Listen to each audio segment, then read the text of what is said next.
Hello friends, today we are going to start a new method of integration which is known as methods of substitution. There are so many methods of indefinite integration. In this chapter, we will consider three methods. First one is integration by substitution. Second one is integration by partial fractions. And third one is integration by parts. But today and next so many coming lectures, we will discuss about first method. It is integration by substitution. तो जो इस substitution वाली method है उसका बहुत importance है क्योंकि जो इंटीग्रेशन अगर हमें पाना है, इंटीग्रेशन में करना है, तो मेथड ऑफ सब्स्टिट्यूशन ये बहुत ही इम्पोर्टेंट मेथड है. मेथड ऑफ सब्स्टिट्यूशन है क्या? मेथड ऑफ सब्स्टिट्यूशन का एक सिंपल ही एकदम सिंपली मैं समझाना चाहता हूं तो मैं ये कह सकता हूं कि ये मेथड ऑफ सब्स्टिट्यूशन जो एक्स वेरिएबल है उनको दूसरे वेरिएबल में कन्वर्ट कर देता है. मान लीजिए हमें सब्स्टिट्यूशन टी लेते हैं, सब्स्टिट्यूशन का जो वेरिएबल है वो टी लेते हैं, तो वो एक्स वाला जो भी वेरिएबल मतलब फंक्शन में जो भी एक्स वेरिएबल है उनको वो कन्वर्ट कर देता है, टी के फॉर्म में कन्वर्ट करता है. तो एक पहला काम ये होता है. इनके साथ साथ ये जो भी हमारा हमारा जो इंटीग्रल होता है उनको आसान भाषा में बोले तो उनको वो स्टैंडर्ड फॉर्म में कन्वर्ट करता है. वो बहुत इंपॉर्टेंट थिंग है. स्टैंडर्ड फॉर्म तो हम जानते हैं, जैसे कि x रेज़ टू n का इंटीग्रेशन है x raise to n plus 1 upon n plus 1 plus c. जैसे हम जानते हैं कि e रेज़ टू x का इंटीग्रेशन है e raise to x plus c. बस इसे एक स्टैंडर्ड फॉर्म में वो कन्वर्ट कर सकता है, राइट. तो पहले ये जो रूल है मेथड ऑफ सब्स्टिट्यूशन वो हम समझ लेते हैं.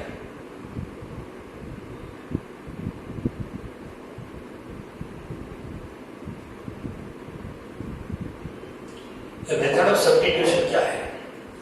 मान लीजिए I is equal to fx dx है मेरे पास. Let x is equal to gt as a substitute. If let x is equal to gt, then what is the derivative of g? What is the derivative of x with respect to t? It is dx by dt. So it is g dash t. The value of dx by dt is equal to g dash t. तो हम क्या करते हैं? x का और gt का derivative निकालते हैं. x का डेरिवेटिव होता है dx by dt, मतलब derivative of x with respect to t it is dx by dt and derivative of gt with respect to t it is g dash t. Just simple. तो ये जो rule है I is equal to fx dx. So method of substitution जो I है वो convert हो जाता है एक gt dt. बस इसमें ये कन्वर्ट होता है. जब हम x is equal to gt assume करते हैं तो dx by dt का वैल्यू मिलता है g dash t, और ये जो पूरा रूल है I is equal to fx dx है वो इस फॉर्म में कन्वर्ट हो जाता है. This statement is known as rule of substitution. और दूसरी भाषा में बोले तो वो बोल सकते हैं हम बेस मतलब वेरिएबल जो x है उसका हमें चेंज हो जाते हैं, x में से t में कन्वर्ट हो जाता है ना।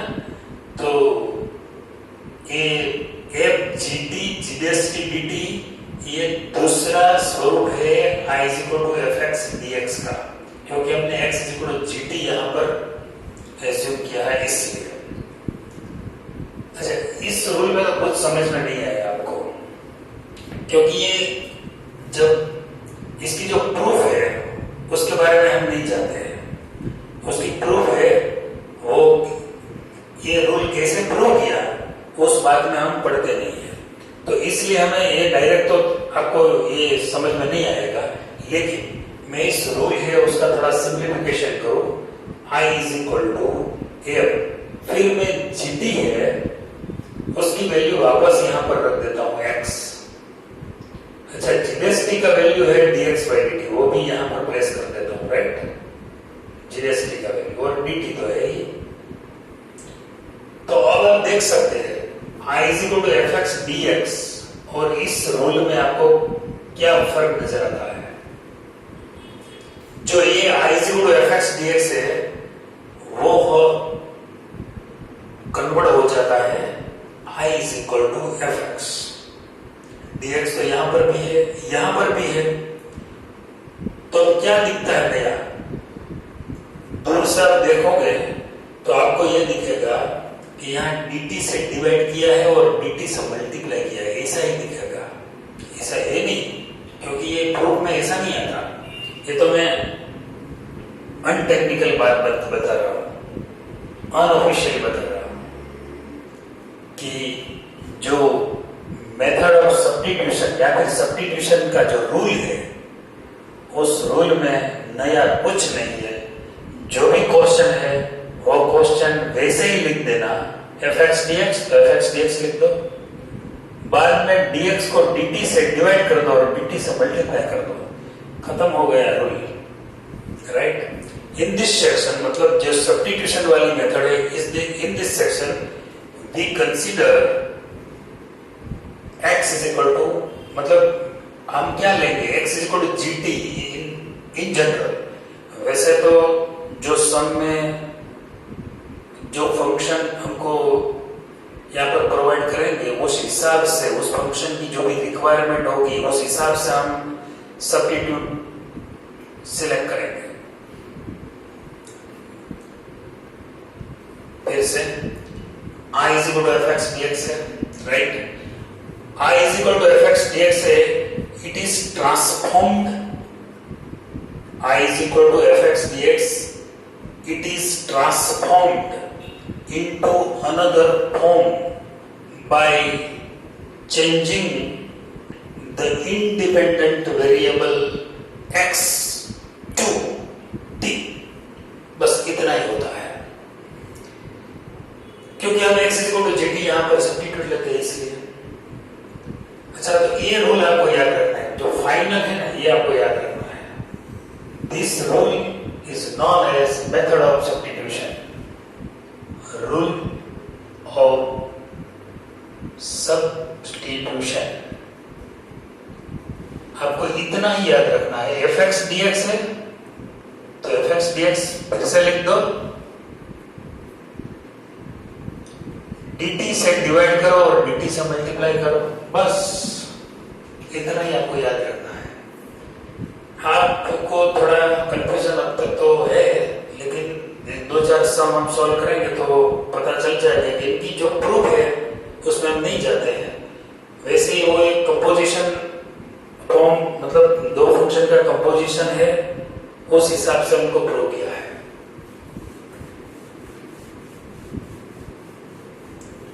कंपोजिशन तो यहाँ पर आपको साफ साफ नजर आ जाएगा। मान लीजिए फर्स्ट सम है x sin x square dx। अब आप क्वेश्चन से आपको पता चल जाएगा कि जो यहाँ पर x into sine x square है, जो फंक्शन है x and sine x square का दोनों का मल्टीप्लीकेशन है, दोनों का प्रोडक्ट है। वैसे मेरे पास कोई रूल ऐसा नहीं है अभी तक, तो मतलब जो इस लेक्चर आगे तो मैं भी नहीं कह सकता, क्योंकि जब जब आगे जाएंगे तो सभी रूल आ जाएंगे, लेकिन अब तक मेरे पास आपको समझाने के लिए ऐसा कोई रूल नहीं है कि मैं दो फंक्शन का जो प्रोडक्ट दिया है उनका मैं डायरेक्ट इंटीग्रेशन निकाल सकूं, राइट। दूसरी बात, x into sine x square है, मुझे साइन एक्स का इंटीग्रेशन पता है, साइन एक्स का इंटीग्रेशन है माइनस कोस एक्स, लेकिन यहां तो साइन एक्स स्क्वायर है और x उनका x और साइन एक्स स्क्वायर दोनों का प्रोडक्ट है, मतलब दोनों का मल्टीप्लिकेशन है, दो फंक्शन है।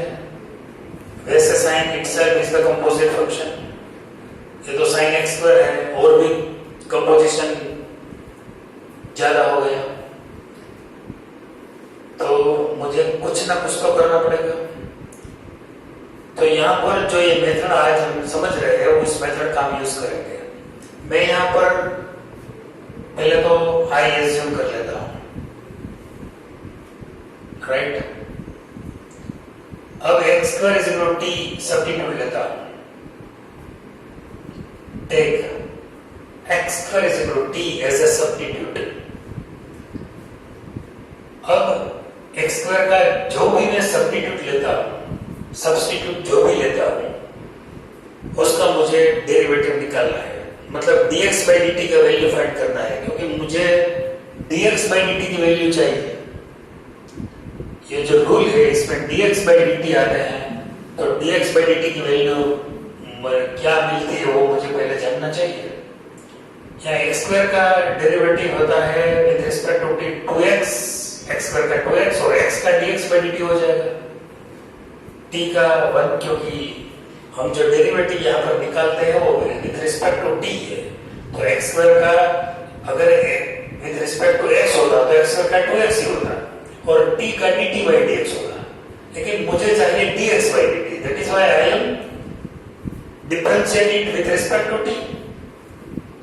Now dx by dt is equal to 1 by 2x, जो वैल्यू है dx by dt की वो 1 by 2x है, वो जो भी dx by dt की वैल्यू मिले वो कभी भी जीरो नहीं होनी चाहिए।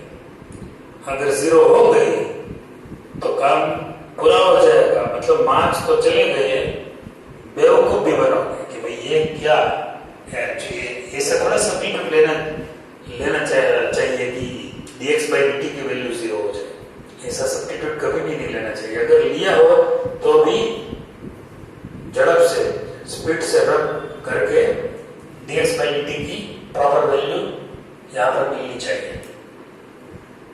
अच्छा, i इज इक्वल टू, अब मुझे dx by dt की वैल्यू तो मिल गई, i is equal to x sin x square dx, जो क्वेश्चन है पूरा लिख देता हूं जैसे यहां लिखा था fx dx।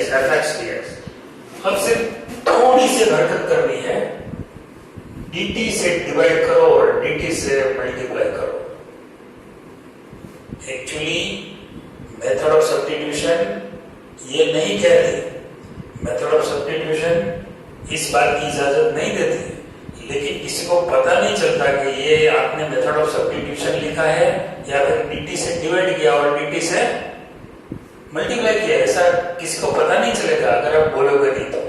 एग्जाम में तो वैसे ही बोलना नहीं है, सिर्फ लिखना है, तो ये मेथड ऑफ सब्स्टिट्यूशन हो गई। अच्छा, अब मुझे क्या करना है, x into sine x square की वैल्यू मुझे पता है t, क्योंकि एक्स स्क्वायर इज टी हमने एज्यूम किया है, dx by dt की वैल्यू हमारे पास है 1 by 2x, यहाँ पर dt है, वो सब जो भी आपके पास अवेलेबल वैल्यूज है वो यहाँ पर पुटअप कर दो। अब देखना कुछ फर्क पड़ा, थोड़ा बहुत फर्क तो पड़ा है, लेकिन अभी भी x और t दो वेरिएबल इसमें प्रेजेंट है, t ही होना चाहिए, क्योंकि अब x square is equal to t हमने एज्यूम कर लिया है, तो x को तो x जो वेरिएबल है उनको एग्जिट करना ही पड़ेगा और t पूरी तरह उनकी एंट्री हो जानी चाहिए, मतलब x की एग्जिट होनी चाहिए, t की एंट्री होना चाहिए। ये एंट्री और एग्जिट दोनों का तालमेल अच्छी तरह रखना चाहिए। एक्स कैंसिल हो सकता है यहाँ पर, तो सिर्फ बचेगा 1/2, 1/2 बाहर निकाल लेते हैं तो sin t। आप देख सकते हैं this integral is completely converting sin t, मतलब t के वेरिएबल में कन्वर्ट हो गया है। जो दिया गया था वो x वेरिएबल था, ये कन्वर्ट हो गया है t के वेरिएबल में sin t dt। sin x है तो dx होना चाहिए, sin t है तो dt होना चाहिए, यहाँ sin थीटा होगा तो d थीटा होना चाहिए, तो ये तो sin t dt हो गया। और दूसरा क्या मैजिक हुआ?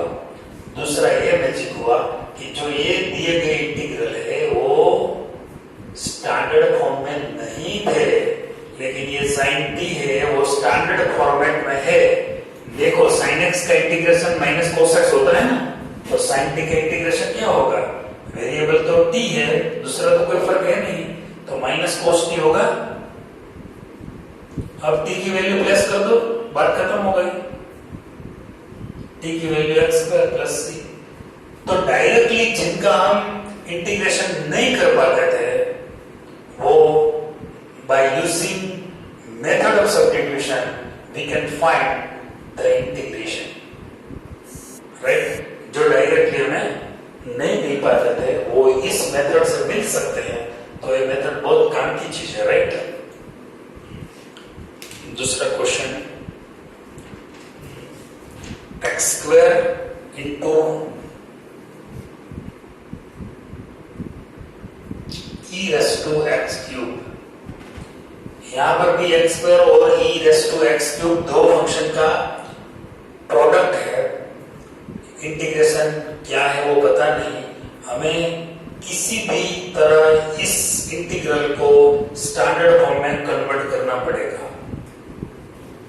I is equal to x square e raised to x cube dx। Let मतलब take x cube is equal to t as a substitute। x cube is equal to t हमने substitute ले लिया है। अब हमें जो भी सब्स्टिट्यूट लेते हैं उनका डिफरेंशिएशन हमें करना है, और ये डिफरेंशिएशन हम करेंगे विद रिस्पेक्ट टू t।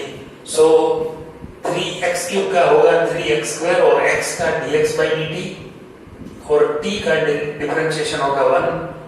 हमें make subject of the formula dx by dt, so it is 1 by 3x square and it is not 0, और अपन 3x स्क्वायर की वैल्यू 0 नहीं होगी।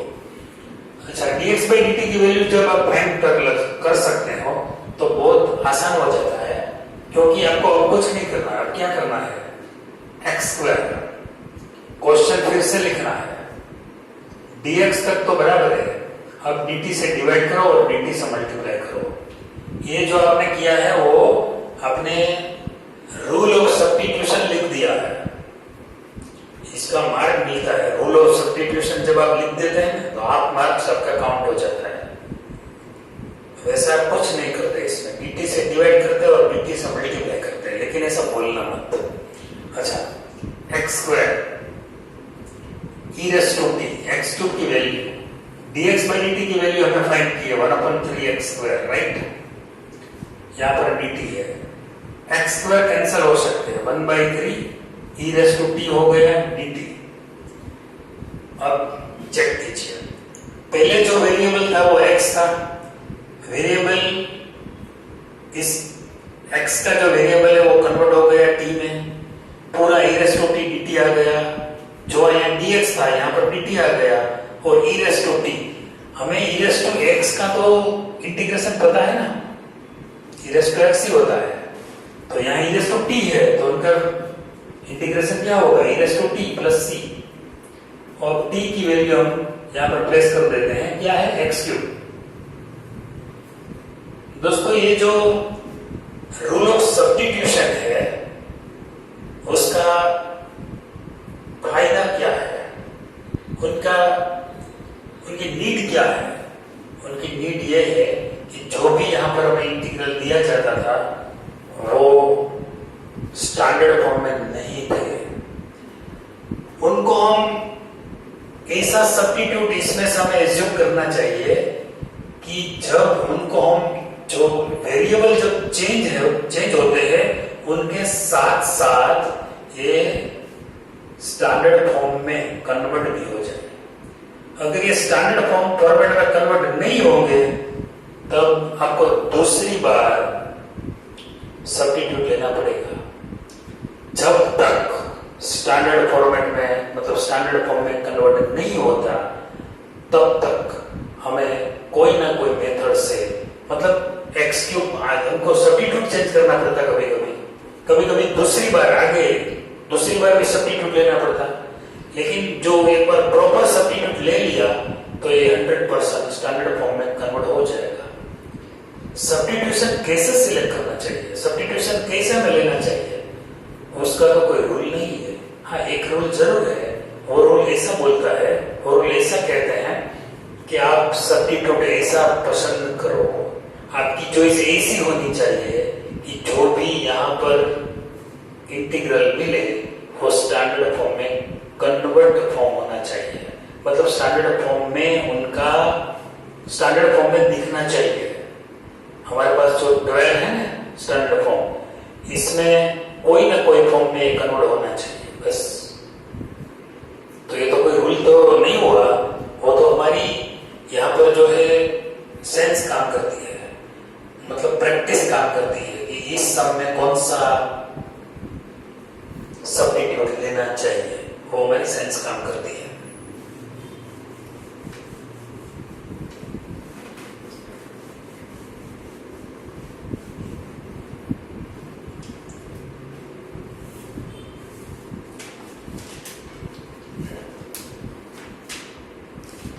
तीसरा सम है x root of x plus 2। अच्छा, यहां पर पहला तो मैं आई एज्यूम कर लेता हूं ना, तो यहां भी प्रोडक्ट है x और x प्लस 2, रूट में x प्लस 2 है, तो मैं x plus 2 is equal to t square substitute ले लेता हूं। Take x plus 2 is equal to t square.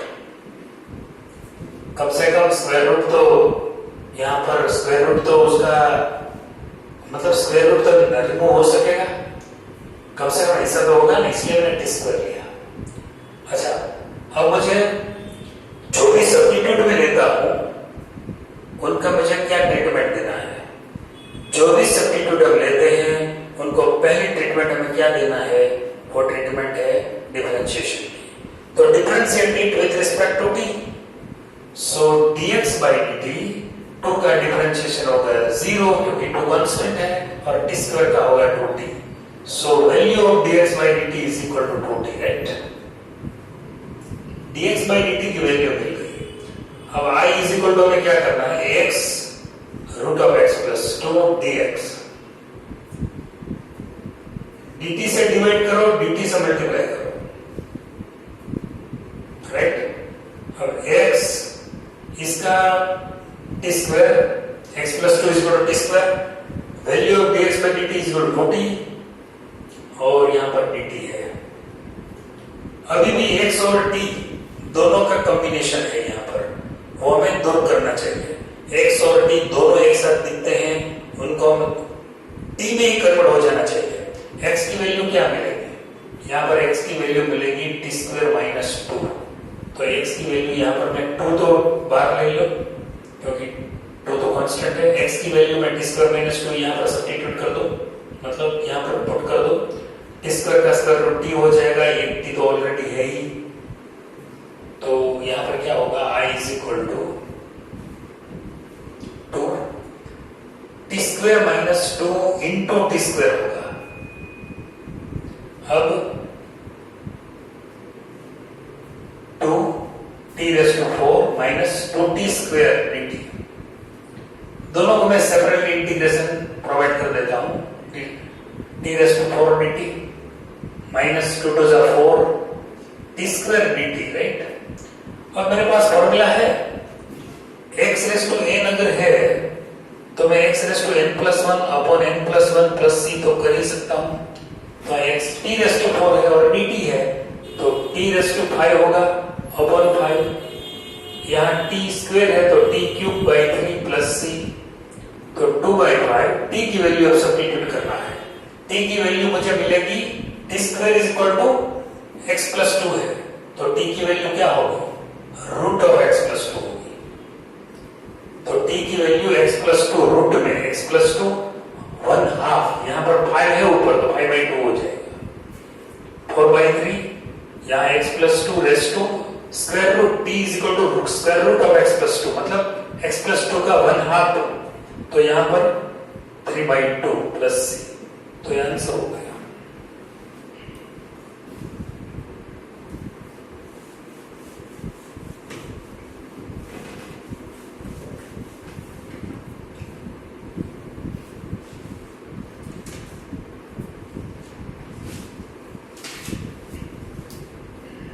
Fourth सम है 1/x minus root x dx।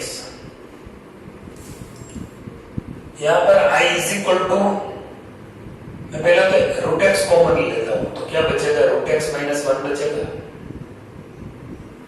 अब root x minus 1 is equal to t substitute ले लेता हूं। सब्स्टिट्यूट लेने के बाद पहला काम क्या करना है? उसका डिफरेंशिएशन करना है with respect to t। Root x का डिफरेंशिएशन होगा 1/2 रूट x और x का dx by dt। 1 का 0, t का 1 हो जाएगा डिफरेंशिएशन, तो dx by dt की वैल्यू मुझे मिलेगी 2 root x। i is equal to यहां पर 1/√x माइनस 1 और जो dx है dt से डिवाइड करो, dt से मल्टीप्लाई करो, तो ये हो गया रूल ऑफ सब्स्टिट्यूशन। अब मुझे सब वैल्यूज पुट करनी है। रूट x, यहाँ root x minus 1 is equal to मैंने t एज्यूम किया है, dx by dt की वैल्यू मेरे पास है 2 root x dt, root x cancel हो जाएगा, तो 2 1/t dt। आप देख सकते हैं कि जो ये इंटीग्रल है वो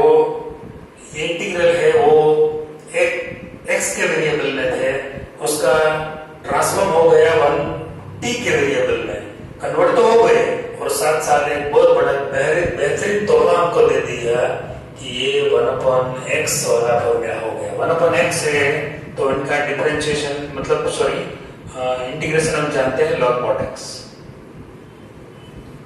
तो आप यहाँ पर 1/t है तो क्या लिख सकेंगे? log mod t। t की वैल्यू हमें सब्स्टिट्यूट करनी है, t की वैल्यू है root x minus 1।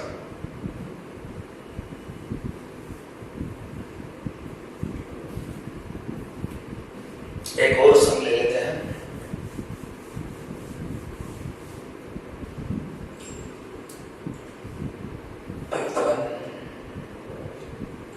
x³ minus 1 raise to 1/3 into x raised to 5 dx। पहले तो i is equal to x³ minus 1 raised to 1/3 into x raised to 5 dx। x³ minus 1 is equal to मैं t substitute लेता हूं। जब एक बार substitute तय हो जाता है तो दूसरा स्टेप यही होता है कि उनका डिफरेंशिएशन निकालो। Differentiation with respect to t, differentiate it with respect to t। x³ का डिफरेंशिएशन होगा 3x² और dx by dt। 1 का 0 हो जाएगा और t का डिफरेंशिएशन होगा 1। So value of dx by dt is equal to 1/3x²। dx by dt की वैल्यू मिल गई। अब आप रूल ऑफ सब्स्टिट्यूशन लिखो, कोई बड़ा काम नहीं करना है। रूल ऑफ सब्स्टिट्यूशन लिखो, इसका मतलब है dt से डिवाइड करो और dt से मल्टीप्लाई करो और बताओ नहीं कुछ किसी को। dt से मल्टीप्लाई करो, dt से डिवाइड करो। अब क्या है? x³ माइनस 1 का x³ minus 1 is equal to t है, t रेज़ टू 1/3। अब जो ये वेरिएबल चेंजिंग की प्रोसेस है वो स्टार्ट हो गई। x raise to 5 dx by dt का वैल्यू है 1/3x²। यहां पर x रेज़ टू 5 और x² में कैंसिलेशन होगा थोड़ा बहुत, t रेज़ टू 1/3 है और यहाँ पर एक्स क्यूब बचेगा। अभी भी जो इंटीग्रल है, जो यहाँ दिए गए हैं इंटीग्रल, उसमें एक्स और टी दोनों का यहाँ पर प्रेजेंस है, दोनों की प्रेजेंस है। तो हमें एक्स को हटाना है, तो एक्स क्यूब की वैल्यू क्या मिलेगी? X cube is equal to t plus one होगा, क्योंकि x cube minus one is equal to t हमने एज्यूम किया है, तो एक्स क्यूब की वैल्यू मिलेगी t plus one. So I is equal to 1/3 t raise to 1/3 और x cube की वैल्यू है टी प्लस वन। अब 1/3 टी रेस टू यहां पर एक्सपांशन करता हूं, मतलब ब्रैकेट ओपन करता हूं, तो टी रेस टू 4/3 होगा, टी रेस टू 1/3। दोनों को सेपरेटली इंटीग्रेशन प्रोवाइड कर देता हूं, t raise to 4/3 dt plus 1/3 t raise to 1/3 dt।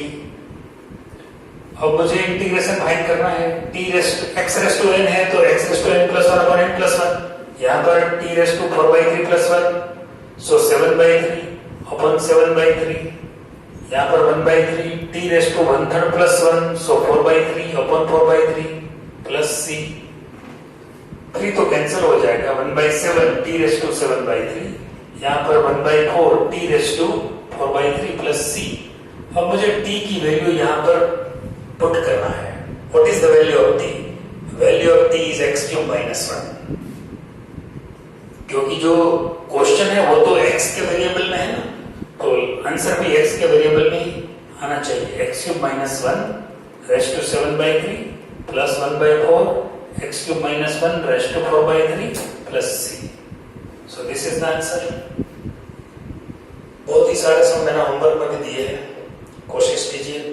फिर से एक बार बता दूं कि आपको जो भी सम मैंने दिए सब में एक प्रॉपर सब्स्टिट्यूट सिलेक्ट करना है। सब्स्टिट्यूट सिलेक्ट करने की कोई मेथड नहीं है। हाँ, एक बात तय है कि आप सब्स्टिट्यूट ऐसे चूज करो, ऐसा चुनो कि जो ये इंटीग्रल है वो स्टैंडर्ड फॉर्म में कन्वर्ट हो सके। अगर ये कन्वर्ट नहीं हुआ तो फिर से सोचना पड़ेगा कि सब्स्टिट्यूट में कोई गलती है या नहीं। अगर कोई गलती है तो वापस दूसरी बार ट्राई करना चाहिए।